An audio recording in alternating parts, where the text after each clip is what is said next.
What's going on, everybody? It's the Variety Film Brothers. I'm Andrew. I'm Thomas. Welcome to Variety Discussion, and today we are getting the terrible taste of the Incredible Hulk out of our mouths with literally one of our favorite, not just animated movies, but probably movies of all time. The SpongeBob SquarePants movie. This movie, it is such a fundamental part of like my early childhood years, and same for you, because it came out before you were even born. It's kind of hard to like try to be objective about it and remove, the nostalgia and all that, and, really see it for what it is. And that's why my score for this movie, I'm going to give it a 100, A plus. No, I'm just kidding. It's not quite an 100, but it's really good. I give it a 93. I give it a 95. So just a few minutes ago, I looked at the Rotten Tomatoes score and just some other websites, and a lot of people say this movie is too slow, and I'm just like, what movie did you watch? I mean, it drags a little bit at the middle, like maybe just a little bit, but this movie, it's fun, and like if anything, I think it's too fast-paced sometimes. I mean, like, not really in a bad way, it's SpongeBob, like, that's what it's all about. Yeah, I think these people didn't watch SpongeBob long enough to really enjoy, like, the show. That wouldn't make sense, actually. I just don't see why you would watch the movie and not the show. Yeah. And if you haven't watched the show, then what are you doing? Maybe they thought that the movie would summarize all the things that happened before that. Maybe they would think that, but I mean, don't know why. I don't know why they think that. It's actually interesting that you brought that up, because this movie was actually originally supposed to be like the ending. Yeah, like the finale of the show.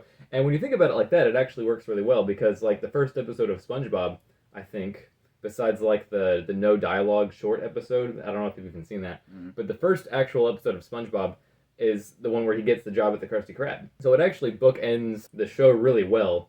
It's actually kind of an arc, like for SpongeBob. That's actually like some story there a little bit. But all right, so just talking about this movie, let's start at the very beginning. I love the live action opening scene, because there are a lot of live action shots in the show, or just live action things integrated into the show. Like we see a lot of hands, a lot of people in the show as well. So if it weren't for that, I wouldn't really be on board as much for the way this movie opens. But considering that that's something they did really often in the show, it really just feels like a good continuation of that. Like really this movie just feels like a really long, like not too long, I'm not trying to sound like those reviewers, but a really long, high-budget SpongeBob episode. Yeah. Like that's really what this feels like, but in the best ways. And the transition into the actual like cartoon movie itself is really good. I really like that they're watching it at a theater. Like that probably worked better more so when the movie came out, probably, but I think it ages just fine. Yeah. Like this movie is literally like hilarious. Yeah. Everybody gives an A+ performance. Nobody's phoning it in. Nobody's half asleep when they're giving their lines. They literally, at least they sound like they're giving it all. And I mean, that's their job. Yeah. But, everyone is really high energy throughout this whole movie, but not to a point where it's, like, annoying. I mean, like, a lot of people would consider SpongeBob to be annoying in the first place, so I guess if SpongeBob just inherently annoys you, you're going to find this movie annoying. But I really like all of the, like, exaggerated performances. I think it really makes this movie fun. Because, like, when you think about it, like, there's some things in it that are kind of dark, obviously. Like, the main thing that they're trying to keep from happening is Mr. Krabs from being murdered. Yeah. The plot of this movie is really simple. Yeah. I mean, it is, like, point A, point B, and we just, like... did a straight line. Just a straight line. But the way they go about it is they find the most creative ways, like, to get from A to B. You know what I mean? They find the most creative ways to do that. Because, I mean, when you think about the plot, or, like, the goal, it's really just go to Shell City and get Crown. Yeah. But, and like, go back. And go back. But, like, they do so many, like, entertaining, hilarious, funny, like, side quests to get there. And it's just a fun time. I guess, like, one of the few things that keep this from being a, like, 100% A+ for me is that there are a few odd inconsistencies from the show. Like, there's a completely different King Neptune, like the one from the show originally is blue and has, like, really long hair. Definitely not thinning. Yeah. And he's in much better shape as well. But this one is green and, I'll say, chonky. Yeah. And, Thinning. You beat me to it. Son of a gun. That and the movie kind of underutilizes some popular characters from the show. Like, this movie is basically just about SpongeBob and Patrick, and I'm okay with that. Like, that's fine to me. They're the main two characters of the show, so that's not really a big deal. But, like, you've got characters like Sandy and Mrs. Puff, and kind of Squidward to a lesser degree, but still, who really don't have very many lines and don't do much of anything. But I think if they had things to do, it would keep that movie plot from being so simple, you know? And, like, it's SpongeBob. It does not need, like, a Star Wars prequels level of, like, complex plot. You know, I think that would have just made it terrible, because I think that's the mistake that the next SpongeBob movie does. I don't really remember much from it, but I just remember being so confused, like, the whole time. It had a dolphin in it, and the dolphin was, like, the watcher of the MCU. And like that's really what it was. No, you're right. He was the watcher, but he was the planet stuff. Yeah, and they used like too many different like visual mediums in that movie. Yeah. Like another compliment to just how good the animation is the facial expressions of each and every character. They're hilarious, like all the time. They put so much thought into like each and every frame, like how these characters are gonna look. Even the shots where like a character, usually Patrick, is just standing there or sitting there with the most blank, unenthusiastic face. It's so hilarious. You can tell it's intentional. Do you have anything else written down? I have crimes for SpongeBob. What crimes does he do? He goes into the Squidward's shower. And, yeah, that is illegal. Don't go into your neighbor's shower. You will face legal consequences. Somebody said SpongeBob killed somebody in that review. Someone did say that. He did. He did a really good job doing it, because I literally watched him do it, apparently. And I guess he almost killed Plankton. Well, like when he stepped on him? Yeah, and then he did the... I guess that is assault. Yeah, oh yeah, that is assault. Okay, so SpongeBob does not have the cleanest criminal record. Yeah. Again, maybe this is just us, but I think the memes kind of are back with this. There are so many hilarious lines in this movie that are super quotable. There's a lot. I guess this is the biggest thing I don't like about the movie. They made David Hasselhoff a cyborg.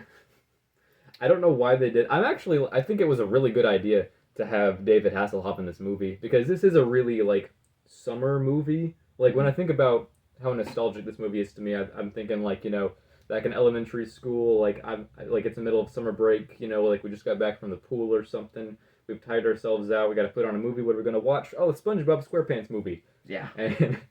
And so, you know, I think David Hasselhoff adding to, like, the beach theme is a really good idea, but why the cyborg stuff? Why the robotic pecs? Like, I would love so badly to have been in that writer's room when they were thinking of that scene. Like, I feel like somebody brought it up in a normal way. Like, somebody was like, okay, so we've got David Hasselhoff for this, so how about we just have him pick up SpongeBob and Patrick and just bring him to Bikini Bottom?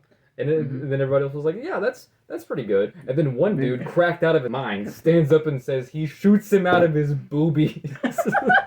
He'd be like, hey guys, what if they grabbed Patrick and SpongeBob, opened his chest, put it in there, and squeezed him so hard they bent the crown and popped out of his chest? There were definitely drugs involved at some stage of that scene composition. I'm a goofy goober. That's actually like the last thing I had on this.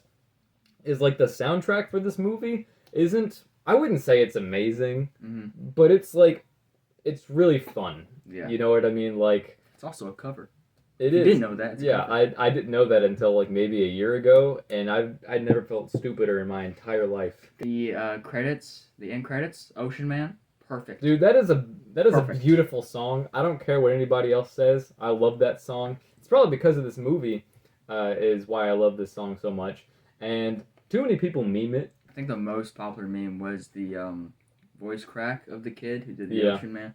Ocean Man, take me by the hand, lead me to the land. It's really depressing because that's probably where most people know that song now. Yeah. I think that about wraps it up for this movie. Yeah, overall we both gave it a pretty strong rating, 93, 95. It's fantastic. I'd love to see what you guys think about it in the comments, because I've actually never been this insecure about a rating before. Really? Because like after looking at Rotten Tomatoes and some other places, I'm just like, are we crazy? Is this just us? Or like, I thought everybody thought this movie was good. I've never seen one person complain about this movie on the internet or just anywhere. Like literally anytime I ever watched this movie with a friend or a family member, we literally enjoy it every single time. Yeah. So like, Yeah. What's the deal? Are we just stupid? Rotten Tomatoes gave it a 68, and the crowd gave it a 78. Yeah, so I think you guys are both tripping. This is I just spit really bad.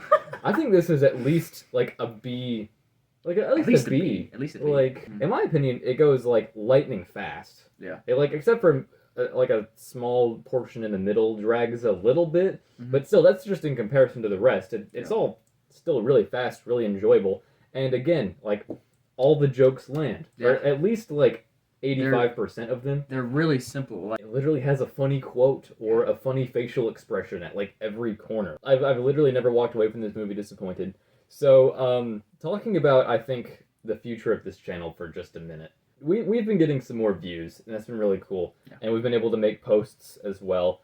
And I've been trying to be a little more interactive with the subscribers. And we've actually already had some feedback, which is fantastic. Yeah. So thank you guys. Really. Yes, thank you. Like that's like the main draw of this channel for me, is just getting to engage with people and discussing movies, because that's like my favorite thing. Like, one thing we've been trying to get down is like a schedule, like the next like 5 to 10 movies that we're gonna get down, and but we, like, now that we're getting to be a little more interactive with you guys, we need a little bit more feedback. But as of now, I think what we're gonna do is we're gonna do Iron Man 2 next, and then Morbius, and then go through the rest of Phase 1 of the MCU, and then we'll probably do another random video, and we'll do our first poll for it.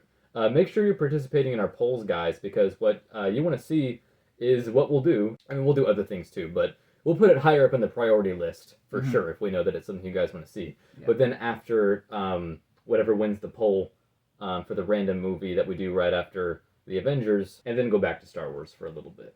We think we know what we're doing. This is a fairly new channel, so we are going to have some like mess-ups. So exactly, we're still trying to figure out how to get into the swing of things. Another thing we're not used to is feedback from subscribers, because like we had a whole schedule made out, and then like we're starting to get requests, and it's like, okay, how do we fit those in here? Yeah. And like, I'm not saying that as in like you guys don't request things. We don't want to hear what you guys have to say. We love that. Yeah. Please give us your feedback. Like we love knowing exactly what you guys want to see, but obviously we're not just gonna throw out our old schedule. And the MCU and Star Wars are things that we're a really big fan of, and so I want to talk about those things as well. But really, we just love all types of films in general, even bad ones, except the bad ones. Unless they're the good bad ones. And also, don't be afraid to comment. If you are afraid to comment something that you think is going to be bad, we're not going to you can give the stupidest movie suggestion, and we'll still be totally open to it. All right, thank you guys so much again for watching the video. Don't forget to leave a comment down below and join the discussion. Thinning!